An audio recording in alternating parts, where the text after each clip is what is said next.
This is a relay project. Real Talk starts right now. Here's Ryan Jespersen.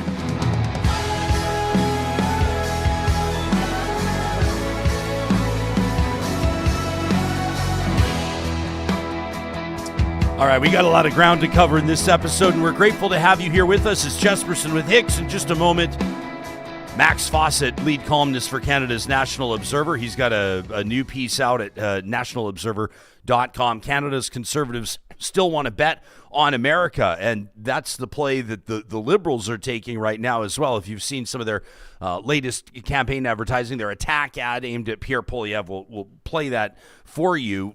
Essentially stacking up the Conservative leader in Canada against Donald Trump. They'll spin it as an obsession on crowd sizes. Is it true or not? We'll litigate that in this episode. And, of course, look to your comments. If you're watching or streaming us live, you can hit us up in the Real Talk live chat powered by Park Power. You can always leave a comment in our YouTube episodes or send us an email as well to talk@ryanjespersen.com. Max's piece, Canada's Conservatives Still Want to Bet on America. Is Mark Carney throwing shade at Alberta's Premier? Danielle Smith. We'll get into that as well. And of course, a lot to talk about over the weekend. This isn't a sports show, but it would be impossible to ignore the fact that one of the greatest Russian sports exports of all time, Alexander Ovechkin, the Washington Capitals superstar, scoring his 895th goal over the weekend against the New York Islanders, besting Wayne Gretzky for top all-time in the National Hockey League. And everybody's talking about it, whether or not you're a Capitals fan, whether or not you're an Alex Ovechkin fan. How can you not stop or take a moment to recognize the greatness? We'll get into that a little bit today. Johnny, were you watching the game? It was on a Sunday morning. I know a lot of people weren't expecting. No. You didn't see it. Okay, well, we'll get into that, and we'll talk about the significance of that. It took a little heat, it seemed, off Gretzky for a moment. You know what I mean? Wayne Gretzky's kind of been embattled for the last little while for his friendship with Donald Trump. And not just a friendship, the fact that he's been showing up at Mar-a-Lago and attending the inauguration, all that kind of stuff. Wayne Gretzky got to just be the great one on Sunday. Got to be what Gordie Howe was to him when he scored 894 wearing the LA Kings sweater. And then Gordie Howe got to come out. Well, Wayne Gretzky got to be that, the elder statesman for hockey, of course, wearing his Gordie number 9 lapel pin. Seeing Gretzky in a bit of a different light than we've seen him over the past few months, I wonder if that was maybe a nice change for Wayne. I'm going to ask Max Fawcett about that. I know Max has been wanting to talk about Wayne Gretzky for a while on the show, and we haven't got around to it. Before we get into the substance, the real meat that you're here for today, I want to let you know that this show is happening with the presenting sponsorship of Alberta's top online real estate school. That's Rello at rello.ca. I want to put the promo code on your radar right now, and that's Ryan100. If you're looking at starting a real estate career, whether it's commercial or residential real estate, you want to start at rello.ca. Learning online for the bold and ambitious. No matter where you are in your career, they're going to help you find the next level. The only real estate school that sets you up with a professional practice network, professional development webinars, and a whole lot more through their community. You can say hello to financial independence. Say hello to building your own business at rello.ca. So you go online, you check out the different courses that they're offering, depending on where you are in your career. I'd recommend the Alberta Residential or the Alberta Commercial Real Estate Bundles. It makes it more economical for you. Plus, with that promo code Ryan100, they're going to knock another $100 off that. So Ryan100, all one word, at the Alberta Residential or Alberta Commercial Real Estate Bundles. When you get started at rello.ca, you can be like JR, who sent us an email a while ago from Northern Alberta, said that they used Rello to get their real estate career started. They emailed us from their hot tub while they were closing a deal with a $14,000 commission. Love when we get to hear the deets as well. Our thanks to Rello for their presenting sponsorship. Cactus Sheriff wonders, did anybody else notice that Gretzky was sitting with Kash Patel, Donald Trump's FBI director? That was the game before Ovechkin scored 895, but he says, 99, I'm sure, really upset about the backlash from Canadians. Now we'll get into that with Max in just a little bit. Vamp here with the theory says, I suppose folks in the chat are going to suggest that Alex Ovechkin taking the record is just another Putin plot.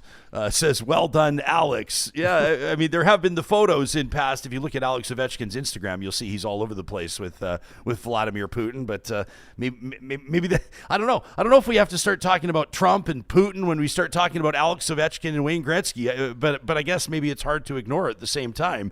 The two of them, two of the greatest superstars in hockey history. I guess you could say friendly with two of the more prominent world leaders right now, and neither of them probably on the good side of the ledger, depending on your perspective. But both of them with their very own issues. Max Fawcett, I know, is going to be joining us in just a quick second. Johnny's going to let me know when he's here. You had a busy weekend as well. I was watching your Instagram stories opening for Jersey Shore celebrity Paulie D spinning over the weekend. How was that? You guys looked like you had a late one. Absolutely incredible. And you can tell the whole fan base for the Oilers here is fired up because that fan park tent is wide open, and they have got it just... The lighting, the production in there, not just they did it for Paulie D, but they're giving it a dry run because they know playoffs are starting here pretty quick. And it is so top tier, so next level. It's so amazing. This spot right next to Rogers Place. I cannot wait for it. I can't wait for the mosh pit. Signed up again to be doing all the festivities from the balcony there with some Oilers alumni. I don't know how long this playoff run is going to be. Hey, calm down. Calm down, buddy. I don't know. Why? Because we lost to the Kings. We just got to figure out a goalie situation here. We got some stuff going on. But other than that, I didn't watch the live OV stuff like you were talking about, but I went back and watched like the goal throughout the whole ceremony. It's great that, some people were like, oh, why'd they stop the game? Like, come on. This is a milestone. So they stopped the game, and the goal, first of all, probably like half an hour. Yeah, the goal, first of all, incredible. But the celly, we're showing some pictures here on YouTube. But the celly was a dive, like a swan dive into a slide. Ovi did. I loved it. Was absolutely incredible. That was like vintage Ovi. Remember when he first came into the league, and Don Cherry would get so pissed off that because he would do the Ovechkin cellies, celebrated big time. But when you score, and this was like, I think a lot of people thought that record would never be broken. 894 career goals. It's wild if you think about it. I mean, you got to average more than 40 goals a year over a 20-year career. Yeah, it's right. Crazy. Or you got to score 50 like 18 times basically, which is wild. But that's exactly what Ovechkin did. He had said the game before that he didn't want to score on. He had scored two to tie 894 to tie Gretzky, and he'd said he didn't want to score an empty netter to beat the record. He sat out the last shift the game before when they pulled the goalie because he didn't want to get it that way, which just shows. Say what you want about Russia and this and that, and you were saying all over his Instagram, he stopped posting about Putin for the last, I think, 3 or 4 years. But his profile picture is the one people always go back to because it's him and Putin, right? Yeah. And he doesn't want to change it. But if I was him and I was in his situation, I'd do the same thing. Like, well, we don't know what's happening behind the scenes. His family's in Russia. We don't know. He changes it. It shows something. He leaves it the same. I guess it shows something too. But aside from that, this is just an incredible player, the grade 8. You're never going to see someone like this again. I mean, that's what we said about Gretzky. I know that there's a lot of people in Toronto right now wondering if Austin Matthews will be able to beat the record. Come on. If anyone, it's going to be Connor. What I'm looking at is that is crazy is the assists record that Gretzky has. And I'm like, if anyone's going to try and come close to that, it's Connor. But it's just insane.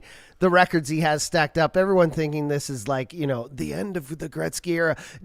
Gretzky has 23 records and only 4 or 5 have been broken. So it's never going to happen. But here's Ovi holding the puck afterwards. I think that when you look at the goals, 894, and here's hoping that Ovechkin gets, I think it'd be really neat to have him be the first player in hockey history to hit 900, which would be awesome. Do you think he ends this year? I mean, look at him. I don't think he's so. Full gray hair. He doesn't look like he's slowing down like the way Yager did. He's had one of his most productive seasons of all time this year, which is wild to think about, coming back from a broken leg and essentially just dominating.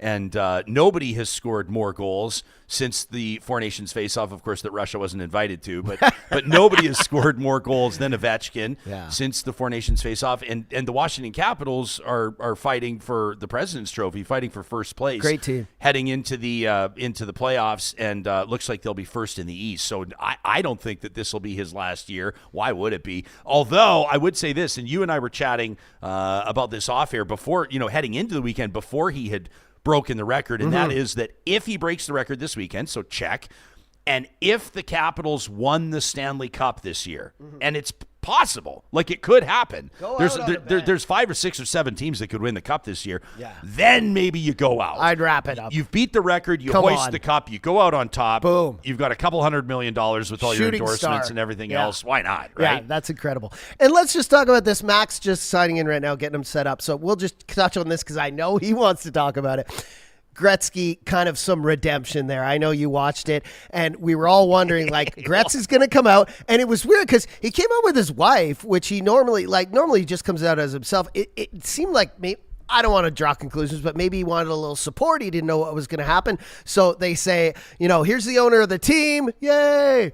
Here's Gary Bettman. Boo. And then I'm like, here comes Gretz. Yeah. And they're like, and of course, the great one, Wayne Gretzky, and the crowd just goes wild. And you could see on his face, because he had a look of kind of stiff staleness that just went to a big smile. He was like, thank God. Yeah. Well, I mean, and I think that this was a hockey moment, right? Like, this had nothing to do with politics. It's also in the United States. I was just going to say, it's in the States, so which may have made a bit of a difference. I don't know. Although I just I don't know. Is Max? Let's bring Max in on this, because I know that maybe he's got a different take on this whole thing. But I don't know. I don't when you see Ovechkin. I mean, this is one of the great moments in sporting history. Score his 895th, ripping it, by the way, past a Russian goaltender, which was nice. But he absolutely rips one for 895, and then everybody's celebrating. Hockey fans around the world, sports fans around the world, and you see even the broadcast on TNT. They had lined up sporting greats to congratulate Ovechkin. So you've got like Roger Federer, and you got Michael Phelps, and you've got all these great athletes celebrate, and then Gretzky comes out, and for the first time in a while, nobody was talking about Vladimir Putin. Nobody was talking about Donald Trump. For a brief and beautiful moment, Max, it was all about the hockey.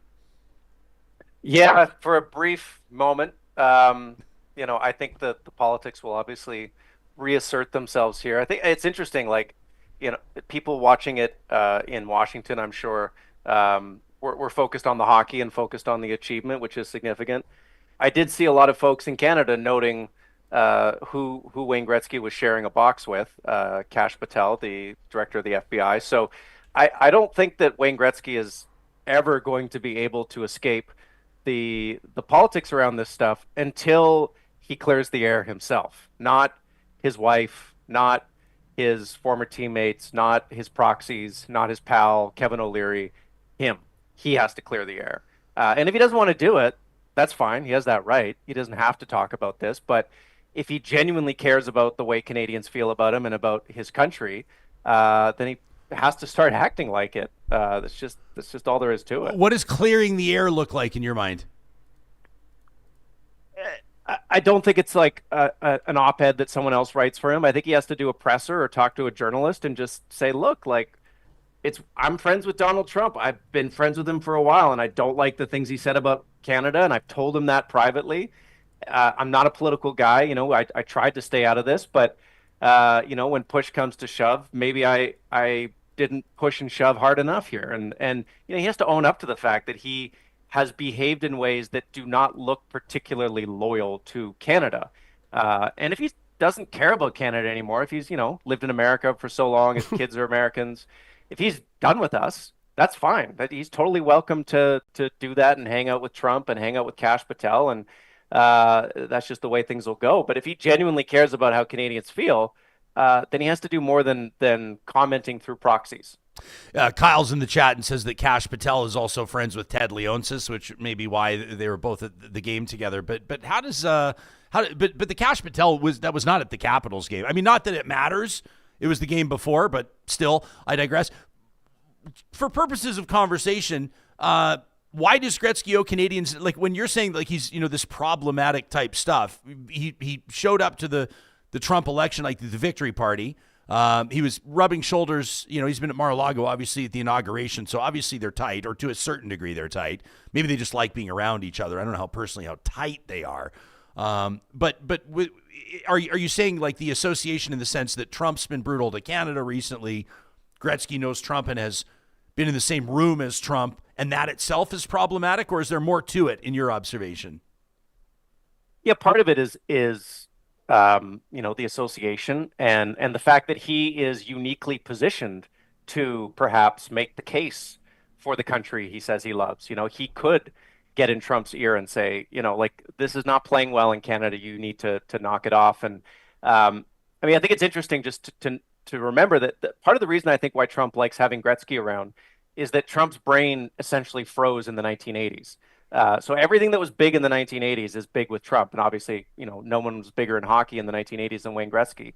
And part of the reason why we're in this terrible sort of tariff situation, which I'm sure we'll get to, is because Trump's brain froze on that in the 1980s. So, Gretzky's free to do whatever he wants. It's the part where he has people coming out and pleading on his behalf, saying, "Oh, he loves his country. He's so heartbroken that Canadians, feel like he's abandoned them or he's betrayed them." And if he feels that way, all he has to do is say it himself, right? And all he has to do is say, "Look, this guy's my friend. We don't agree on politics. I love my country. I've said as much to him privately. Go Canada."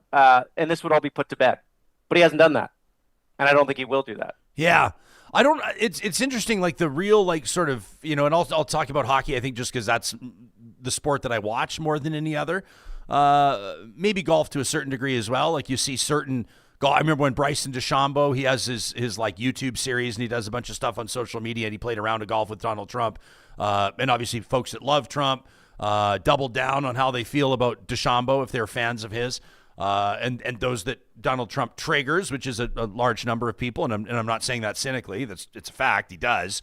Then obviously they were pissed off at Bryson DeChambeau for doing that. With athletes or celebrities, musicians and the like, we see it in Hollywood all the time. Typically they're more supportive of Democrats, generally speaking.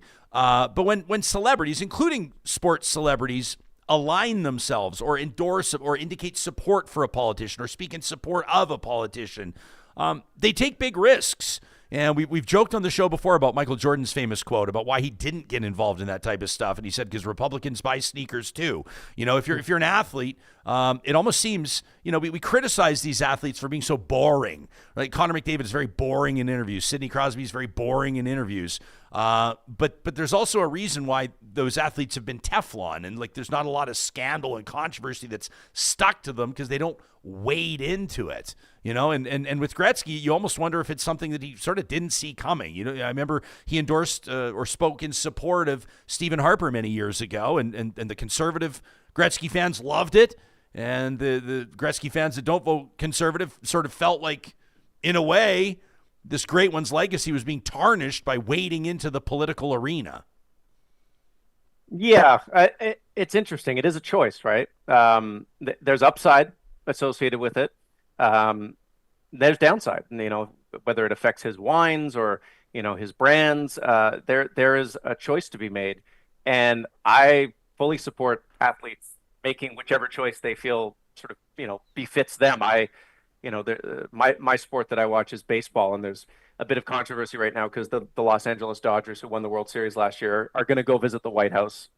Some teams who have won championships haven't done that. And, there's basically one high-profile black player on that team who's sort of in the spotlight now because Trump and his administration have done all sorts of things, including removing Jackie Robinson from the U.S. military archives because of DEI.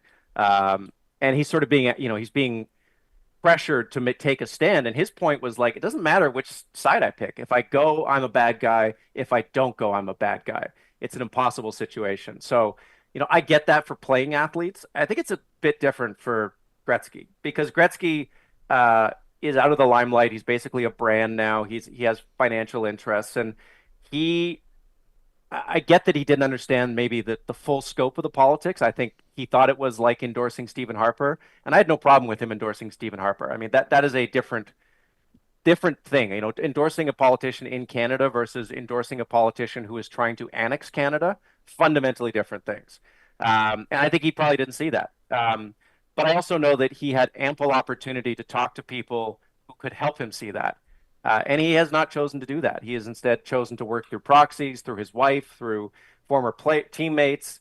It reeks of a PR strategy. And I think all Canadians want is for him just to come clean and own up to it. And I think we'd all let it go. Ryu Street Fighter in our live chat powered by Park Power says Gretzky doesn't know anybody an explanation, and to a certain degree that's true. Nobody owes anybody an explanation on how they vote or who they support politically if they're prepared to deal with the consequences of everybody knowing how they feel politically if they put it out into the public. You don't have to justify it. You don't have to explain it, or you don't have to answer to it. But I guess you got to be prepared for the consequences. And if the consequences here are that many Canadians, I mean, Gretzky posted a photo. I'll call this up while we're talking, but did you see this? Gretzky is on the cover of Cigar Aficionado. He's on the cover again of this cigar magazine. And he basically just says, like, thanks everyone for the feature. Thanks for the cool feature in Cigar Aficionado. And the comments are like absolutely vicious. Like, it's wild. And I'm sitting there watching it just as a hockey fan. And I grew up hating Gretzky, man. I grew up in Calgary. Like, I grew up absolutely hating Wayne Gretzky. But, like, I see Gretzky as where he stacks up on the list of great Canadians. And I think a lot of people would put him top 10 for sure. And someone that many Canadians have been very proud of, regardless of whether or not they were Oilers fans growing up. And it's just still takes me a while to wrap my mind around. Johnny and I were talking about this a while ago. Like, Max, somebody smeared shit, basically, all over the Gretzky statue. What is it, a couple of weeks ago, Johnny? Downtown, right outside, like all over the Gretzky statue. And I was just like, that the significance of doing that in Edmonton and not inciting a mob riot should not be lost on anybody. It's a major commentary on how far this has gone and how strongly people feel about it. Yeah, I mean, that kind of stuff is nonsense. Any vandalism, it's a really cheap and lazy way to express yourself. But it speaks to I think it's a sense of disappointment more than anything. I think the anger comes from disappointment that a lot of people believed that Gretzky, in his heart of hearts, was Canadian first. He loved this country more than he loved having access to Donald Trump or access to Mar-a-Lago. And it doesn't appear that that is the case. And I think that is what disappoints people. No, he doesn't owe anyone an explanation. He can, like I said, I've said this all along, he is free to do whatever the heck he wants. He is Wayne Gretzky. He can play golf with Donald Trump every day if he wants to. But we are free to change our opinions about him. That is the whole point of freedom. And so, look, it's that famous line by Hunter S. Thompson. You buy the ticket, you take the ride.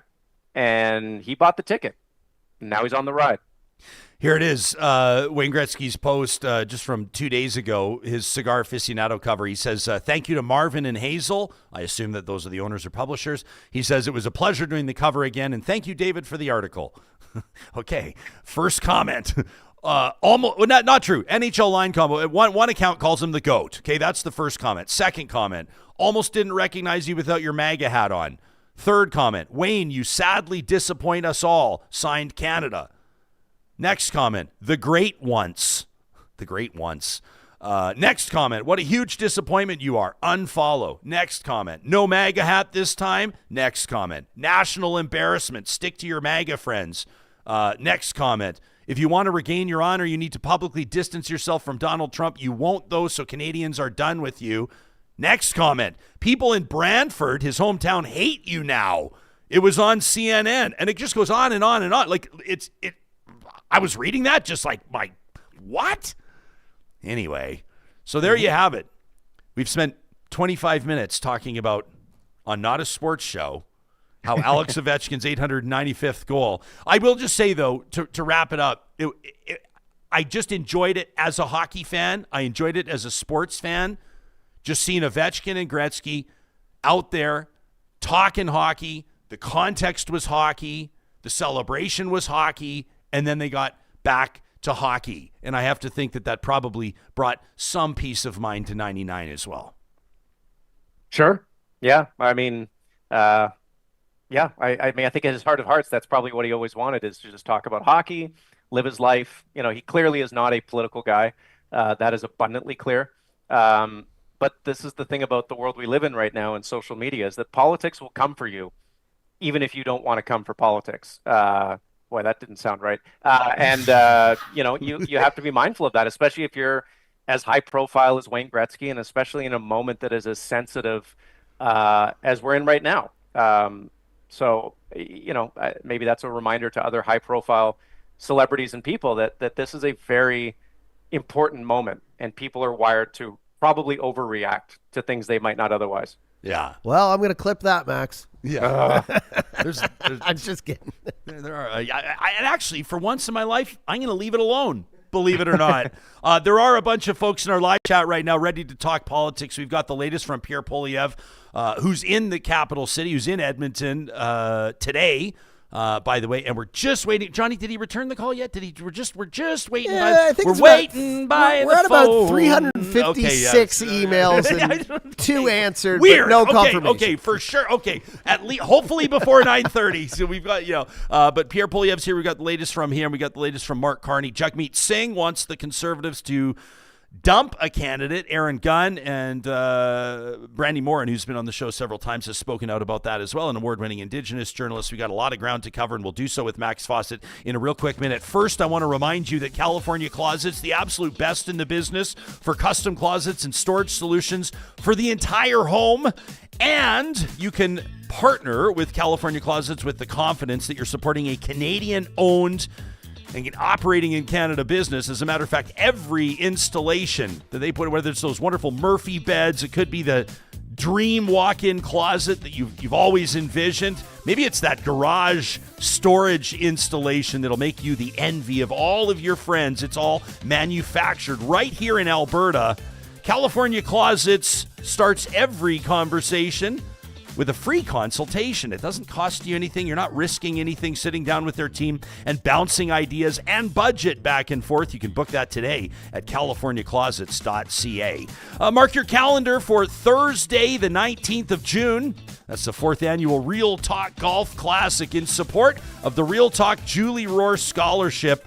We're proud to partner with The Ranch with our golf tournament because they do tournaments better than anybody else in Alberta. As a matter of fact, they're proud to host over 120 golf tournaments every single year, and they've got it dialed in. That means that their team will help you with on-site event coordination, fundraising ideas, and support.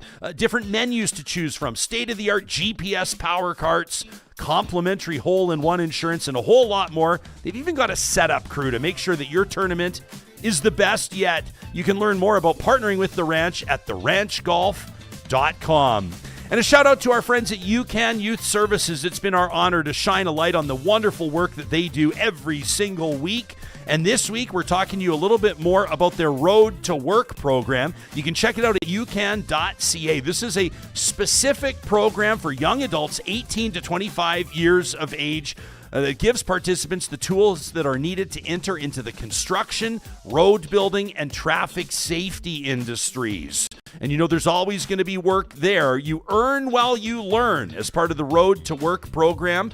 It's designed to support youth to get the skills and safety trainings necessary to enter those sectors. Simple stuff like running saws. Simple stuff like how to use a drill. When you graduate from this program and hopefully walk right into a job, you're going to be ready to go. And that's why so many employers are partnering with UCAN Youth Services. If you can think of a young adult that could really use a hand up like this Road to Work program, please refer them today to ucan.ca. We're hanging out with Max Fawcett, the lead columnist at Canada's National Observer. He's got a brand new piece out at nationalobserver.com. Canada's Conservatives still want to bet on America. Max, take us into the premise.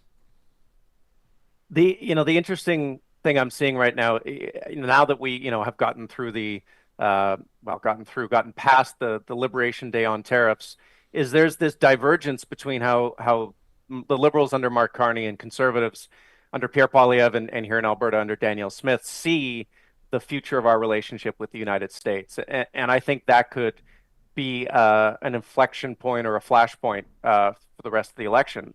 Carney came out after the tariffs, I guess the day after the tariffs were announced, and basically said, look, this is the end of the relationship that we had with the Americans that was based on free trade, that was based on mutual economic integration and respect. and we have to chart a new path forward with, with other countries, other trade relationships. We're still going to be friends with the Americans, but that old way of doing things is over. And the Conservatives seem to believe that we can go back to being best pals. Pierre Poilievre wants to sit down and renegotiate the Canada-US-Mexico agreement with the guy who signed it and then broke it. I don't know why we would waste our time negotiating with someone who clearly doesn't respect the agreement. And he clearly wants to do more business with America. Danielle Smith has been even more outspoken about this. She thinks that, she wants to build Keystone XL. She says there's multiple projects, pipeline projects that she has ready to go, apparently, if the tariff situation calms down and we can get back to doing business. I don't understand why we would want to do more business with a country that has recently threatened our sovereignty and made it clear they don't respect our jobs, our industries, our economic viability. But there is that big divergence, and I think someone's going to exploit that, whether it's in the debate or in the days and weeks that follow.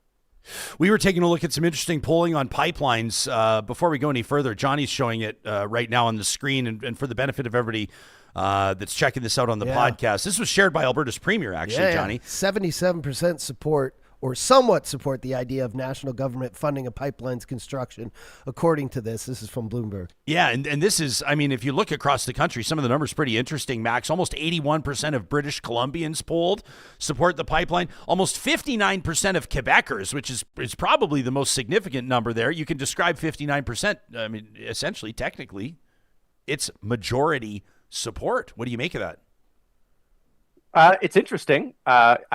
I remain just absolutely fascinated and delighted by the fact that Conservatives are basically arguing for Pierre Trudeau's national energy program.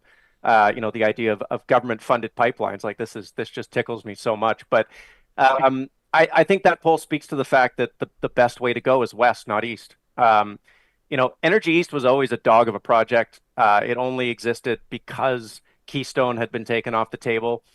Why would you go 3,000, 4,000 kilometers to Tidewater when you could go 1,000 kilometers to Tidewater?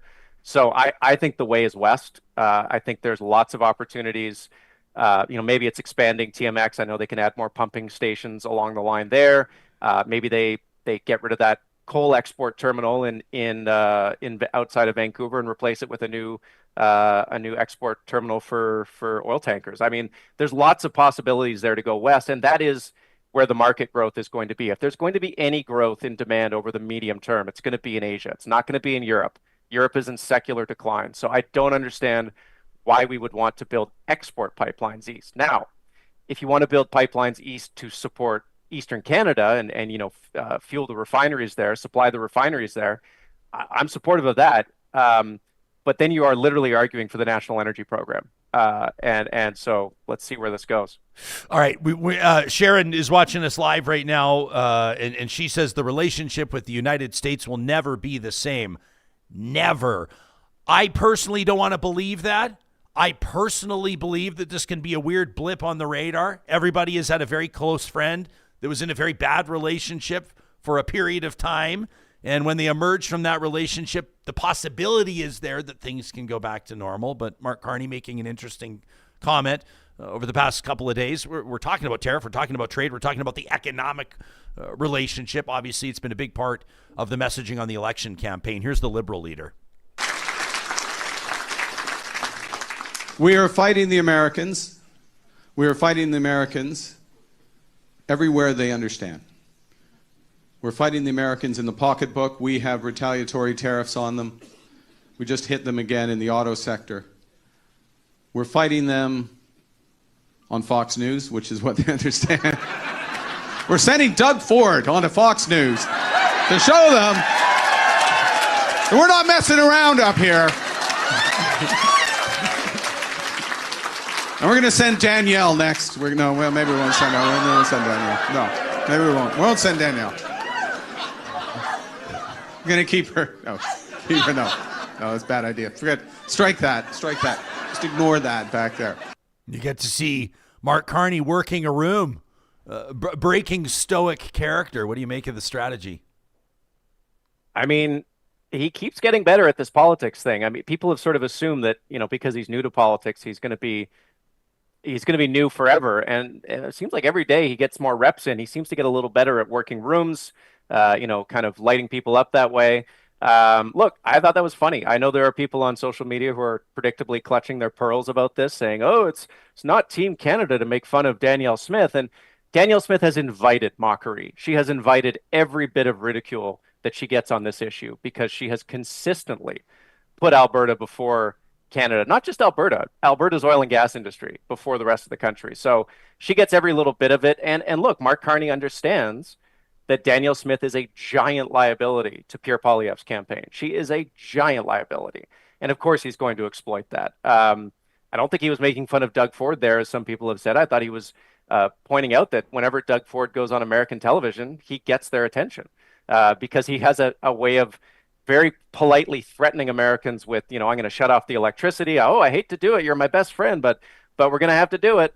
And it does seem to work. So I have no problem with that. If the folks who are clutching their pearls about Team Canada want Mark Carney to not make fun of Danielle Smith, maybe she could get on board with the rest of the country in actually resisting the Trump administration rather than trying to flatter and court it all the time. Thomas, watching us live on YouTube in our chat, powered by Park Power, says, I think that Mark Carney should not be funny. He says, I like him specifically because he doesn't put on a circus act. You like it? I dig it. I don't think you should be insulting people all the time. I didn't think he went that far. I mean, he knew what waters he was wading into and kind of took a step back. But look at the playbook of Pierre and Danny right now. Sorry, Danielle Smith, our premier. I always call her Danny. But even that's a small thing. They're all doing the same thing. So for him to come in with this softball, I don't think it's huge. Why not? Why not have a little fun sometimes? I mean, it shows that he can freewheel. It shows he can make people laugh. It shows he can be candid. I also think it takes a bit of a risk. People might roll their eyes, but I've watched stuff like this long enough. It is a little bit risky to call a male premier by his first and last name and then just call a female premier by her first name. If you want to get nitpicky, some people would be pretty pissed off about that. Alicia in the chat says, I'd like to believe that the Canada-U.S. relationship isn't completely broken, but it has been altered. A long-standing deep trust has been broken, and that won't be fixed easily or soon. I think Alicia's probably bang on that. How about this one from Cheryl outside? We see your YouTube membership, Cheryl. Thank you very much. Says, my relatives just got back from wintering in the States, said they were treated so poorly for their Canadian license plates that they're going to move their winters to Europe. She says, I recognize this is first world problems, but still an anecdote that holds true. Kind of interesting stuff. How about Pierre Poilievre on the flip side, though? And this is kind of interesting. We're going to play a clip from Poilievre, and then we're going to show you how the Liberals are attempting to weaponize that clip. So here it is, an argument in two parts. First, Pierre Poilievre from the podium talking about crowd sizes. Great. How did you like our rally yesterday? It was nice. Big crowd. Very big. How many people do you think were there? 3,000 to 4,000. It's pretty big. When was the last time you had that in Kingston? It's been a while. Yeah. But I understand, too, that a lot of your supporters came out from across the region as well, not just this riding. So that was nice of them in this rain. It was a rough night to drive in. Mm-hmm. I don't know. Did John A. Macdonald have crowds like that when he was the MP here? He may have had a few crowds around City Hall back in the day. Okay, so there's Pierre Poilievre talking crowd sizes. Max, should we throw right to the attack ad, or you want to say something first? No, let's see it. I think while it's fresh in folks' memories, you had to know the Liberals are going to do something with this, and they did. So here it is. How did you like our rally yesterday? Did you see it? The place was packed. Very big. How many people do you think were there? I mean, the one we had today, you missed a beauty. When was the last time you had that in Kingston? There's a record crowd. They've never had a crowd like that in the history of this place. That was nice of them in this rain. It was almost raining. It was a rough night to drive in. The rain should have scared them away, but God looked down. Did John A. Macdonald have crowds like that when he was the MP here? I don't know who's ever had a bigger crowd than I have, but I had it many times. He may have had a few crowds around City Hall back in the day. So there you have it, the newest Liberal attack ad putting Pierre Poilievre right up with Donald Trump. It's pretty effective, to be honest. Yeah, I don't understand why he's doing this to himself. His campaign team, I assume, are pulling their hair out about this stuff. This is the problem with these rallies that he's holding.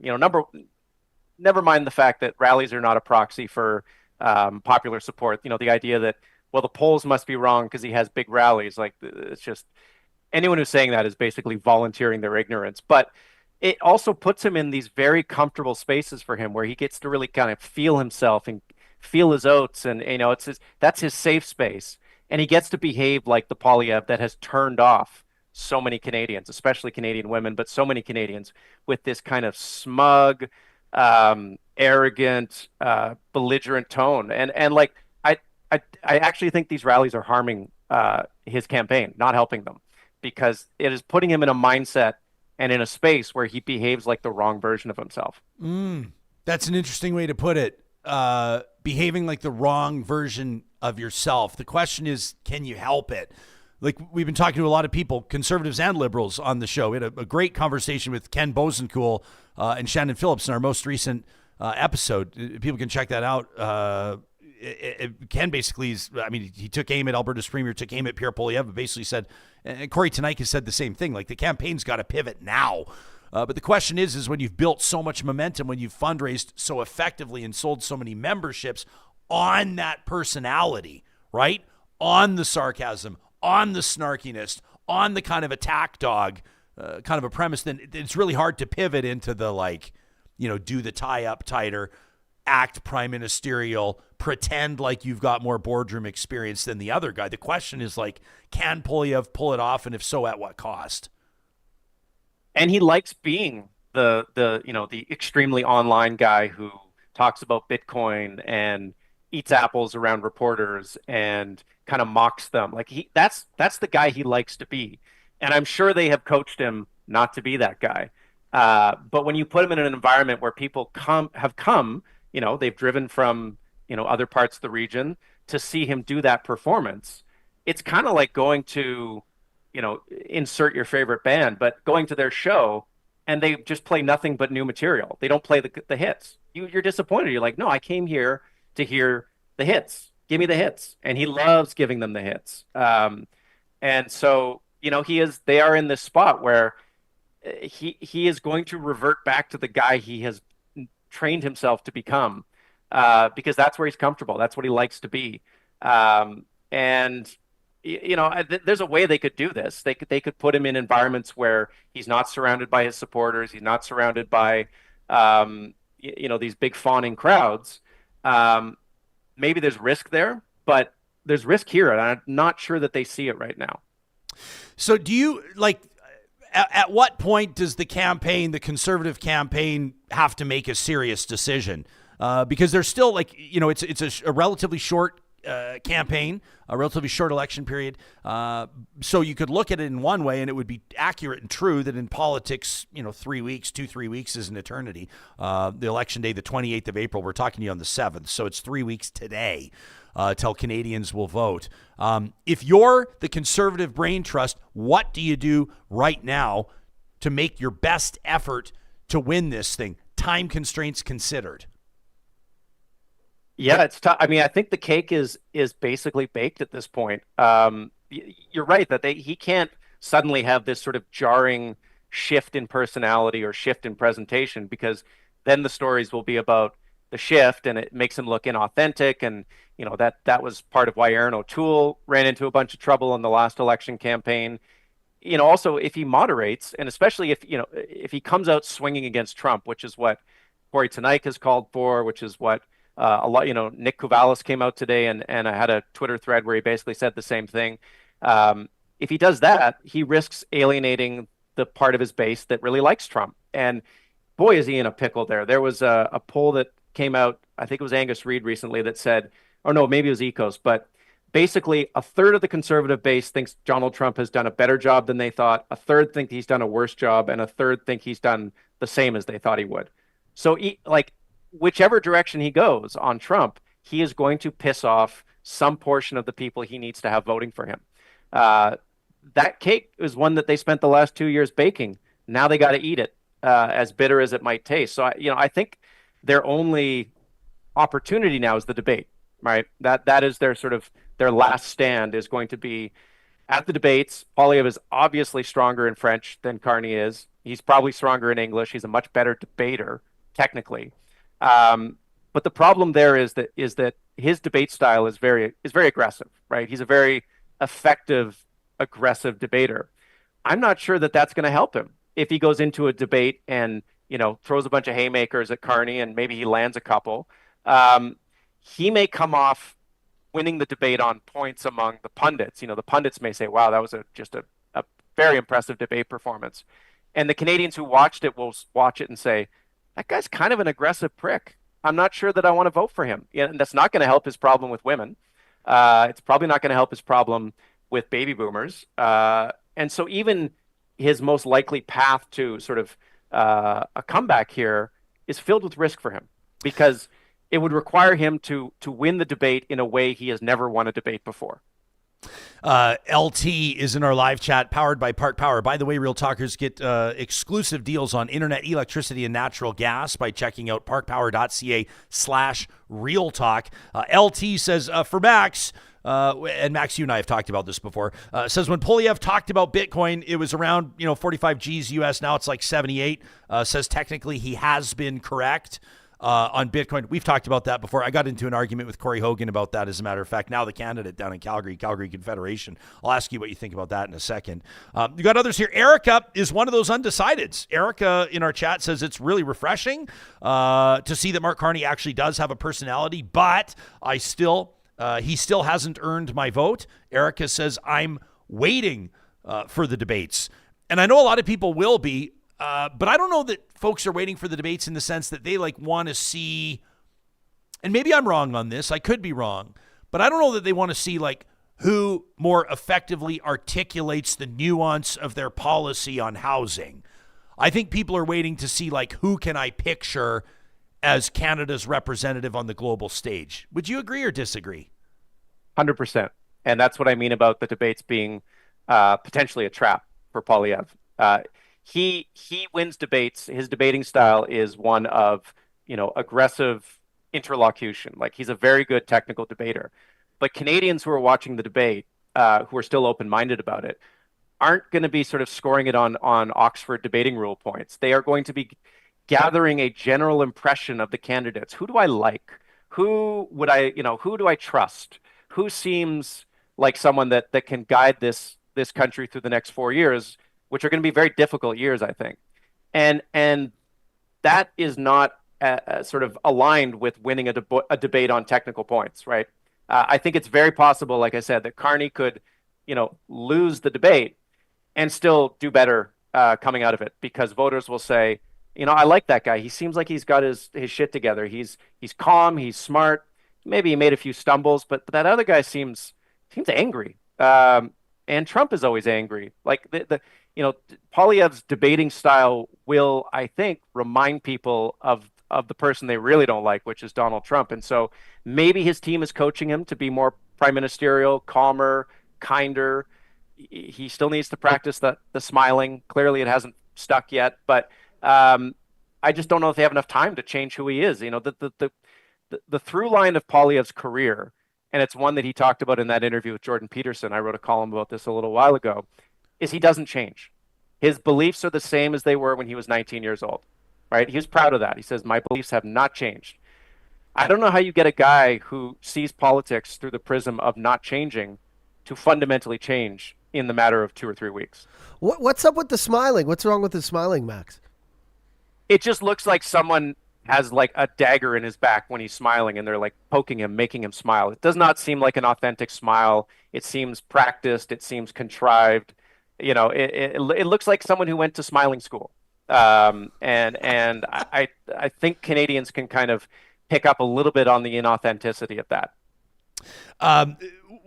There's a recurring comment here in our chat, and I appreciate those of you that are bringing this to the forefront, and that is just the idea around Alberta separation or the threat of a national unity crisis, and obviously that maybe hit another gear, maybe it didn't, when Preston Manning, the founding father of the Reform Party, wrote a column just last week, essentially adding fuel to the fire that Danielle Smith's note to Mark Carney did, talking about that idea of a national unity crisis. I'd be curious to know your take on this. Angus Reid released some new polling. Would you vote to have your province become its own independent country? And generally speaking, the national average, there's two categories. One, yes, initially, and then only yes if Liberals form next government. And, interesting numbers. I don't know that anybody would be surprised by them. Alberta and Quebec leading. 25% of Albertans, no matter what, says the poll, a quarter, would vote to have their province become its own independent country. 28% of Quebecers, almost a third. And then the number bumps up a little bit, but not in a major way, if Liberals form next government. In Alberta, from 25 to 30%. In Quebec, from 28 to 30%. The rest of the country, Manitoba, 8 to 12%. Ontario, 6 to 13%. Atlantic Canada, 7 to 10%. No offense, some of these regions not economically viable if their own countries, but I digress. That's my note from Alberta. What do you make from the polling? Are you surprised by any of the numbers? No, not a bit.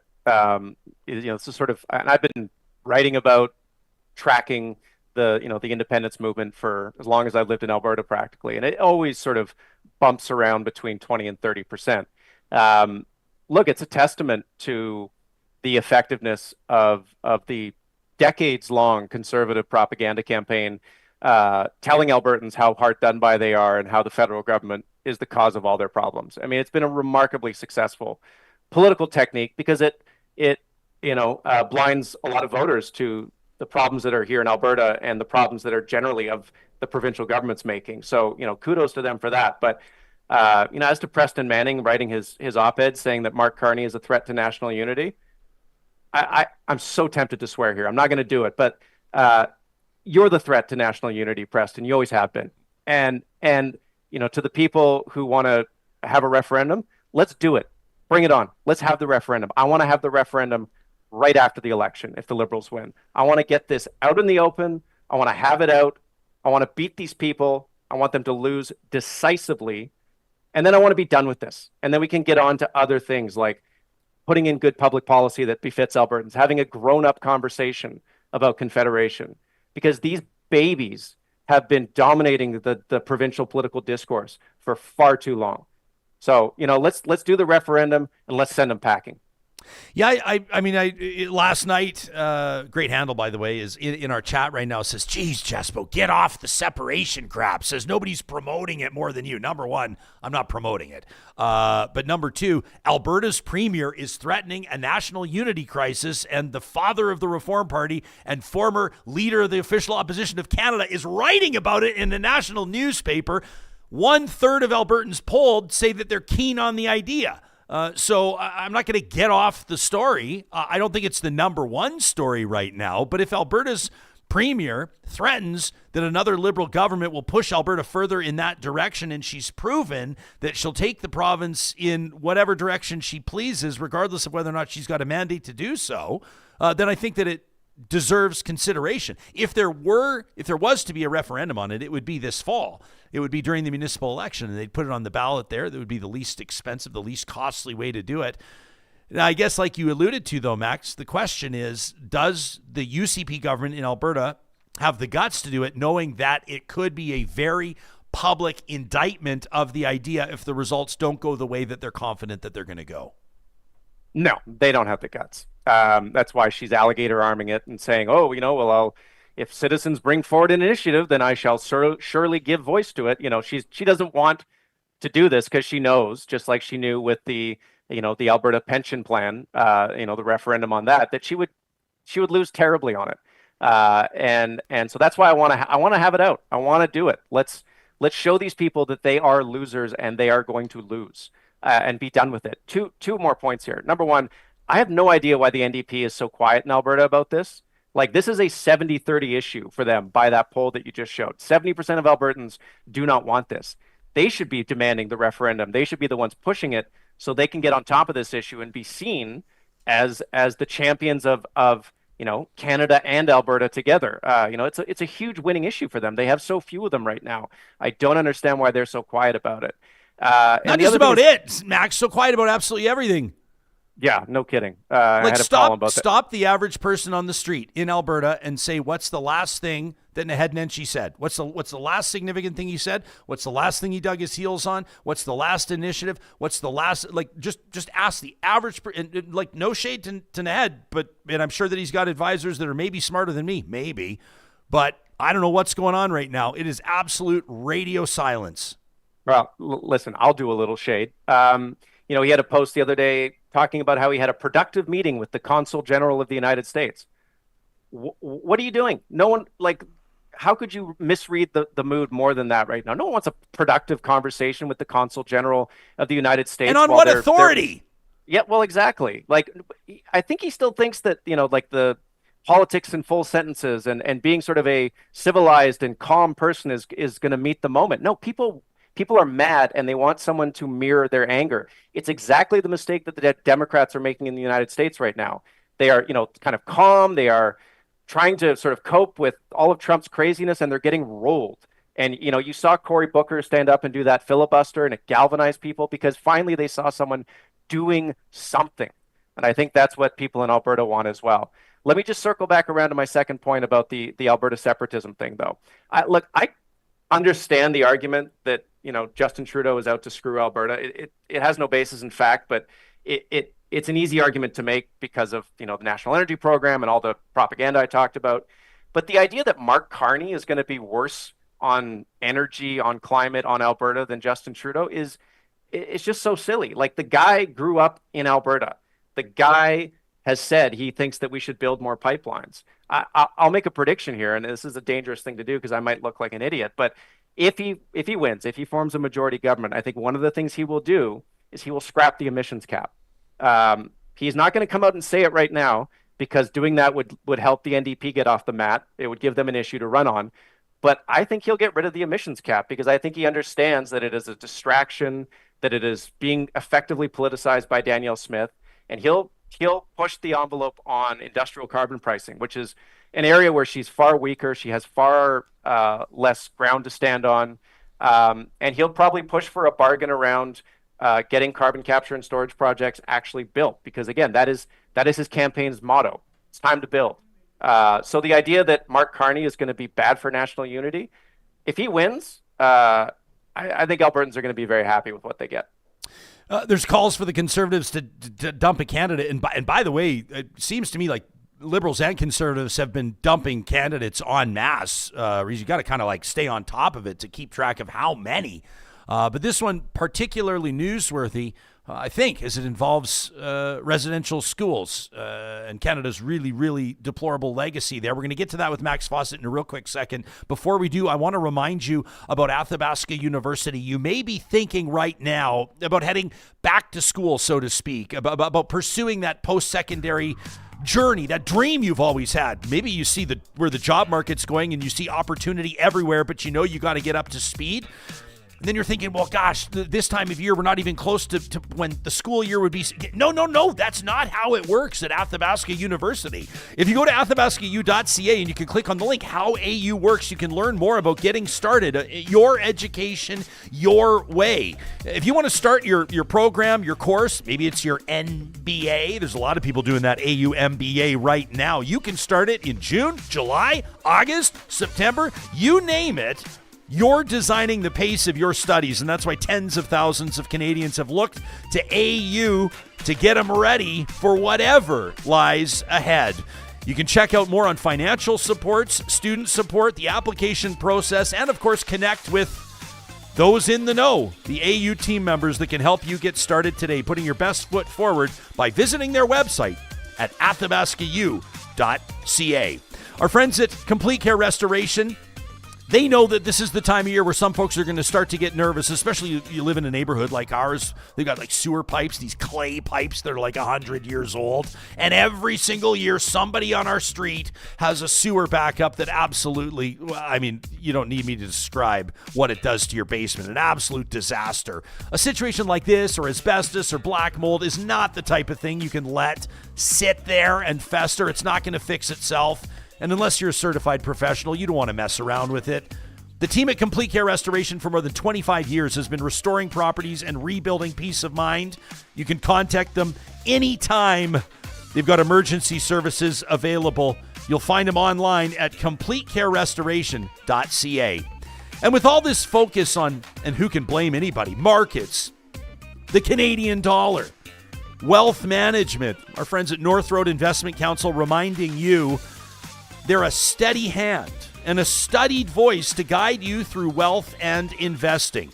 Life's financial journey never follows a straight path, and that's why Marshall and Carey and their team of Edmonton-based partners work with discerning families, foundations, and associations down this winding path, providing great investment counsel, financial planning, and insurance services. But what also sets them apart, they've got a teammate specifically assigned to digital risk advisory.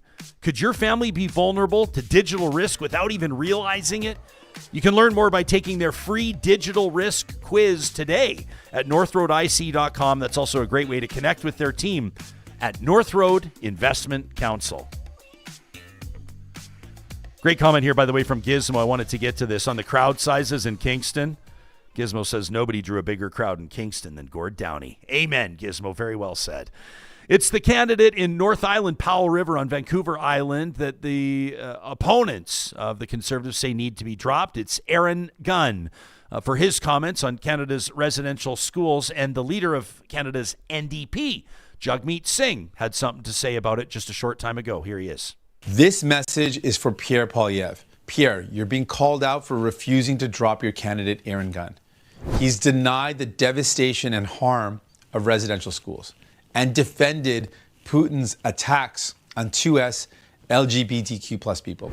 25 mayors and councillors from North Island communities, the Union of BC Indian Chiefs, the First Nations Leadership Council, and the regional chief of the BC Assembly of First Nations have called Gunn's comments extremely troubling, blatantly racist, and offensive.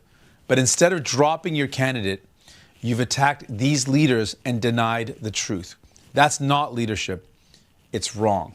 Pierre, do the right thing, apologize, and drop Aaron Gunn. Okay, so that's from Jagmeet Singh. Maybe a little closer to home, maybe even more familiar to this audience, is award-winning journalist Brandy Morin. She's joined us many, many times. She posted a video. It's about 4 minutes. We're not going to play the whole thing. You can find her at Songstress28 on X or on other social media platforms, but a very compelling message to her fellow Canadians. Here's Brandy Morin. I've seen Aaron Gunn's contempt for Indigenous rights firsthand. A few years ago at a Trans Mountain Pipeline expansion protest in Blue River, I watched as Gunn openly mocked and bullied Indigenous land defenders. He positioned himself firmly with non-Indigenous residents who were trying to intimidate those protecting their territories. He wasn't there to understand or report. He was there to silence Indigenous voices and champion those who would exploit the land at any cost. And this is the man Poilievre is fiercely defending now. A candidate who has repeatedly dismissed the genocide of Indigenous peoples in Canada's residential schools. Let that sink in. Gunn claimed these institutions of horror and abuse were much maligned. He said Indigenous bands asked for residential schools. He's downplayed and distorted one of the darkest chapters of Canadian history. You still stand by Aaron Gunn as your candidate on the North Island? Yes, I do, and the letter is false. He has not denied the impact of residential schools. That's just misinformation. In fact, he has said that he wants to continue to condemn the residential schools and build stronger partnerships with First Nations people to unlock our resources so that we can produce incredible paychecks and opportunities for First Nations communities right across British Columbia. And when confronted by the Union of BC Indian Chiefs, the BC First Nations Leadership Council, and dozens of elected officials demanding Gunn's removal, what did Poilievre do? He dismissed them all. He called their concerns misinformation, and he turned his back on the truth. Okay, so that's Brandy Morin. Now, Czech News reporting that elected officials on Vancouver Island have been voicing support for the candidate, for Aaron Gunn, as calls are growing for the candidate's resignation. I'll just put this in front of you, Max. 8 different elected officials signing a public letter saying they, quote, feel compelled to speak out in strong support of Gunn, who they say whose character and record have been profoundly misrepresented in a troubling smear campaign. The letter signed by Campbell River Mayor Kermit Dahl, several city councillors, Mount Waddington's regional director, Powell Rivers, city councillors, Courtney Comox, MLA, North Island MLA, as well as the former mayor of Courtney, Larry Jangula. What do you make of this, and when does it? I mean, we've seen candidates dropped for less. If a party feels like they're doing more harm than good, what do you make of this situation? It shouldn't be surprising, and I'm sure it isn't, to Poilievre's team, because they personally recruited this guy.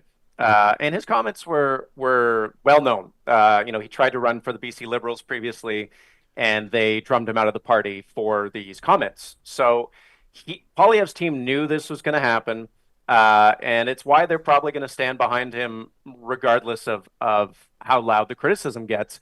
In part because they don't want to appear to give in, I guess, but in part because he's kind of a perfect avatar for the party that Poilievre has deliberately created. It is a party that makes common cause with the further right elements of the country, of the convoy and the anti-vaxxers. Like, these are people that he has actively tried to bring into the tent to deny the People's Party of Canada any sort of political life or hope. And it comes at a cost. It comes at the cost of being attractive to sort of red Tories and more mainstream, more centrist conservatives. And that is a choice that he has made.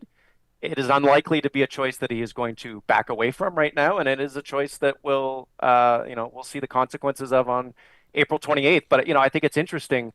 A big part of the surge in the Liberal Party's fortunes is because the NDP is flat on its back.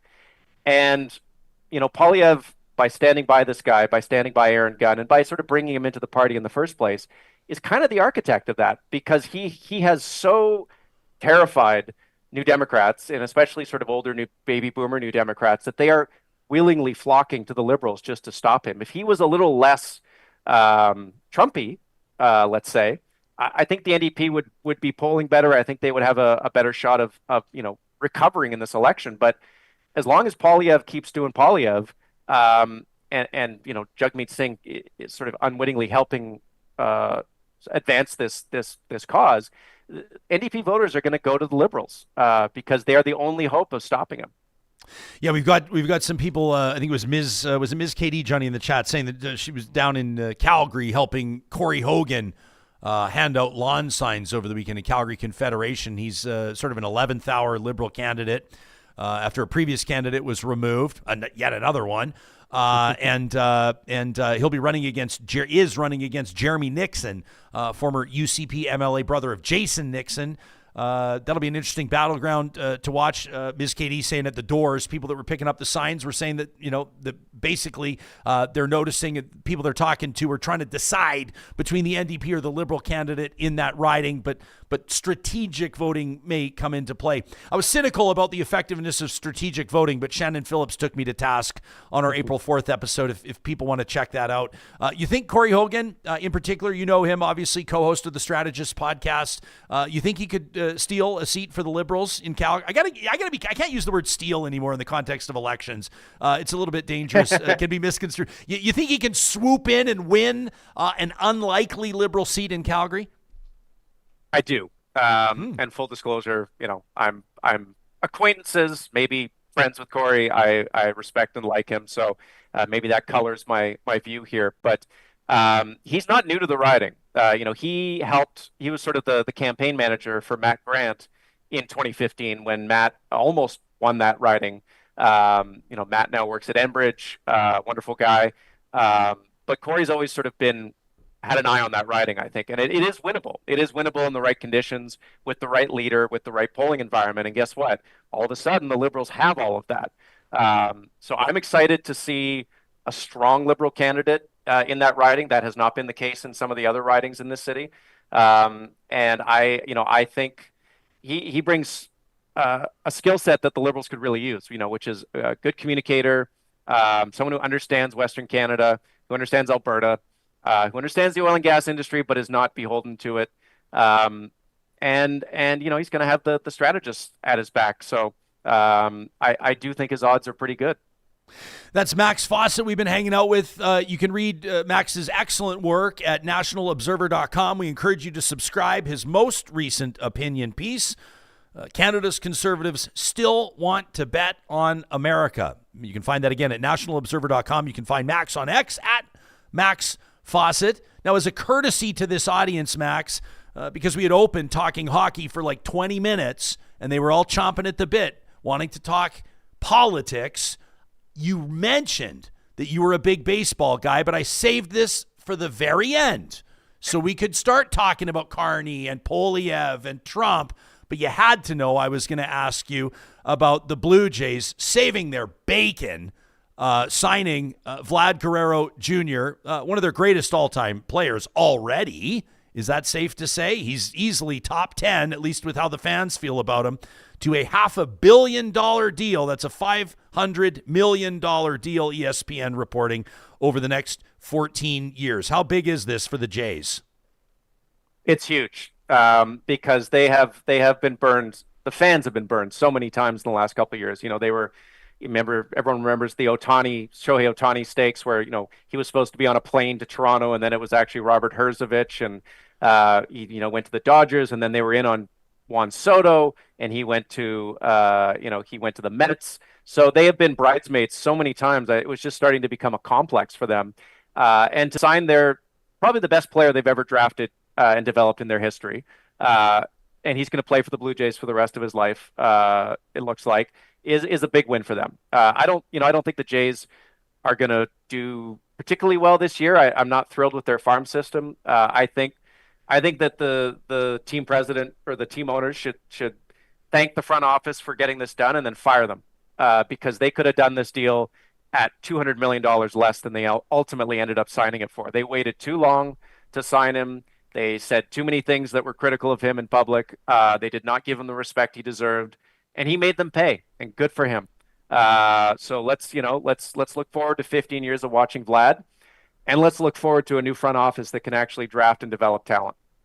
Just wild to me these days that if you have a superstar, it's going to cost you $500 to $700 million to have him on your roster. I just wonder how much longer. I mean, maybe this. I don't know.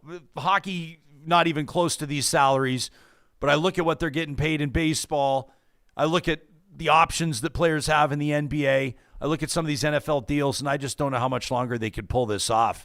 Like, I know that the NFL, the TV contracts are wild, but how much longer can fans afford this? Do you have a hard time? I mean, like, the best athletes in the world now, and there's a lot of them. There's a huge long list of athletes making more than $40 million annually. Like more than you'd think. And there's a decent enough list of athletes making $50 million annually.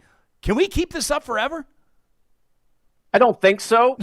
Look, I'm always happy when athletes get paid because for all the increases that we've seen in the value of their take-home pay, the value of these franchises has gone up way, way more than that. So the owners are the ones who are doing the best right now. There's the labor agreement in baseball runs out after next season, 2026. Everyone thinks there's going to be a lockout, possibly a labor stoppage. I don't want to see that. That's bad news. But it does just seem to keep going up and up and up. And, if you told me 10 years ago that anyone would get $500 million, I would have said you were crazy. So I think we might see a player sign $1 billion contract at some point, as crazy as that sounds. If Ohtani didn't sign it, it's going to be a while before someone does, isn't it? $1 billion deal? Maybe that comes in the form of ownership shares. Yeah, they could give them like a percentage of the team equity. That would be a way to do it. But look, until Ohtani came along, no one knew that was really possible. So who knows what wonderful unicorn is around the corner in your sport of choice. Yeah, always good to hang out with you, buddy. Thanks for doing this. Anytime. Yeah, you got it. Go to nationalobserver.com. Read Max's work today. Did you think the Jays were going to get it done with Guerrero Jr.? I was convinced he was gone. Everybody was like, Guerrero Jr. and Bo Bichette are going to be gone this year. The Jays are going to lose them both. Yeah, I can't see the Jays without him, so I thought they would get it done. But there was it was scary there for a bit. Yeah, a lot of people were just saying, watch this. This is going to be the second Canadian team to lose a Guerrero. Remember the Expos? The Expos losing his dad, Vlad. who then went on to, of course, was already phenomenal in Montreal, but a Hall of Fame career, of course. Mm-hmm. And then I think he went into the Hall of Fame with Anaheim, right? Didn't he? So, I know a lot of people saw that as a loss for Canada. So there you go. Vlad Guerrero Jr. sticking with the Jays. This is starting to feel like a sports show here. We can give sports updates as we come back through every weekend. Let us know what you think about what you've heard from Max today. And, of course, if some of this, we know that the conversation moves fast. We're talking about a million different things. If there's a particular writing or a storyline that you don't feel is getting enough coverage, or you're seeing something interesting in your neck of the woods. That was pretty cool to hear from Ms. KD, who's knocking on doors down in Calgary over the weekend, reporting on what she was hearing at the doors. That's valuable for all of us. Send us a note to talk@ryanjespersen.com, or you can always just leave a comment on our YouTube episode. We try to answer and respond to as many of those as we possibly can. As we wrap up our first episode every week, and typically that's on a Monday, to borrow from Office Space, we know that some of you probably feel like you got a case of the Mondays. It's the beginning of the week, you're back at work, maybe not everything's going your way, and that's why our friends at Solar by Kuby present Positive Reflections, where we say goodbye to the negativity and harness positive energy. Proof that there's wonderful humanity that exists all around us. And we love this one. This is a response we got from MJ in our email inbox following a Real Talk Roundtable in our most recent episode. No, not the one with Ken Bosencool and Shannon Phillips, but the one right after that. Back-to-back Jacks on that April 4th episode, where we talked to, among others, Dr. Abdullah Saleh. He's the founder of Innovative Canadians for Change, which is an NGO doing incredible work around the world. Making things like blood transfusions and oxygen supports in hospitals and clean water in villages a possibility for folks living in very challenging circumstances all around the world. And also joining us in that roundtable was Bizu Kanja. She's one of their partners. She collaborates with them out of Nairobi, Kenya. And she talked to us about the incredible life-changing work that they're doing with the help and assistance of Albertans like Dr. Saleh. So MJ writes in to respond to that, but before she does, I wanted to play just a real quick portion from that roundtable to give you a sense of the tone if you didn't have a chance to check out the episode. You're going to hear from Bizu Kanja first in Nairobi, Kenya, and then you'll hear from Dr. Abdullah Saleh. Here they are. If you're not the person that has the fire burning under you, like Abdullah, what can you do to support people like that to make a difference and make the change bigger? I think we all have a role to play in trying to make the place that we're living in and further than just our borders, but this planet, better than we found it. And you don't have to be a doctor to help people in need. You don't have to be to have a lot of money to be able to create change.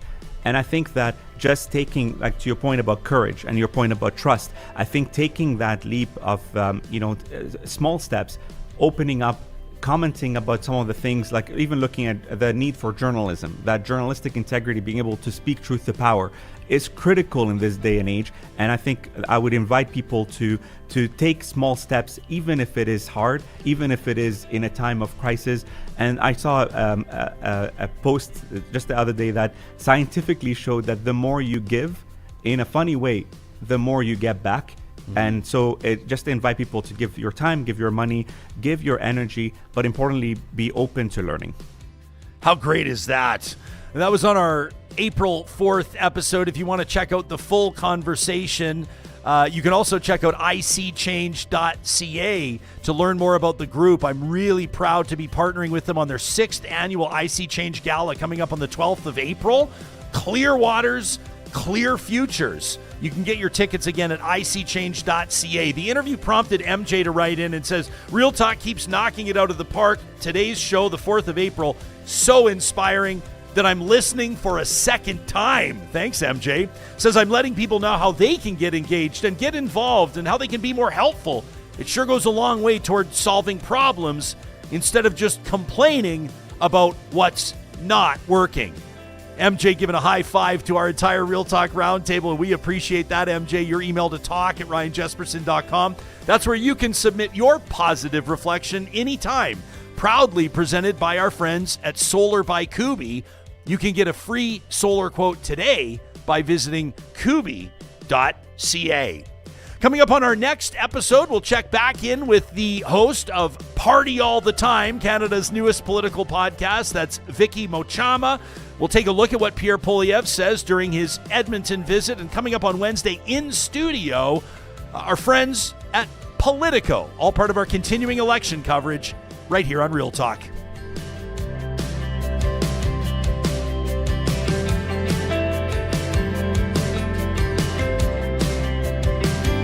Real Talk is hosted by Ryan Jespersen, executive producer Josh Dunford, technical producer John Hicks, general manager Katie Cook-Chivers, account coordinator Lawrence Derlego, human resources Lena Shefford, website design Mike Johnston, voiceover by me, Carrie Skelton. Real Talk's editorial board is Supriya Dwivedi, Ahmed Ali, Brandy Morin, Ann Castleman, Corey Hogan, Harman Kandola, Catherine O'Neill, and Chris Henderson. Member Emerita, Julie Rohr. Real Talk is recorded in Edmonton, Alberta on Treaty 6 territory, the traditional and ancestral territory of the Cree, Dene, Blackfoot, Saulteaux, and Nakota Sioux, home to the Métis settlements and the Métis Nation of Alberta. Real Talk is a relay project. For more, check out ryanjespersen.com.